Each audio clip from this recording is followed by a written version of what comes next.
And we've got another eyewitness to that accident or explosion at the World Trade Center. Jane Beresford joins us now. Jane, what can you tell us? I was standing down on the Battery Park, a ferry terminal, just waiting to catch a ferry actually across to Ellis Island, and just heard a huge explosion. It's about 8:30 behind me.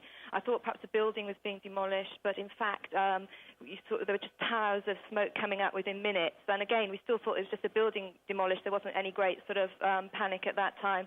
And then you saw flames raging through the building, and then approximately sort of 15, 20 minutes later, a plane flew down right above us, so very, very close to our heads, and smashed right into the other tower. It's a massive explosion, people screaming, and sort of panic. There wasn't even many fire ambulances and things like that on the street. It all happened so quickly. And the emergency services response now? They are on scene now, but people just seemed to be stunned. There seemed to be nothing happened while this sort of first explosion had happened, and there was sort of this sort of silence and nothing very. And then all of a sudden, all the ambulances and fire engines came down onto the streets, and the most shocking thing was this plane just coming, literally right above our heads and just smashed right into the second building. It was like something out of a film. You just couldn't believe what was happening.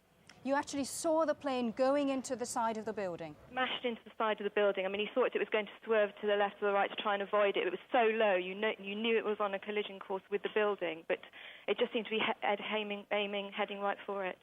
Of course, at the moment, it's too early to tell what was behind it, but so far as you could make out, did it look like an accident? No, it looked like it was. I mean, you just don't get planes. It was quite a large plane. It didn't look. It was low down in the sky in Manhattan. You're not used to seeing planes that low in the sky in Manhattan, and it just was heading straight for the tower. Hello. Thank you so much for joining us.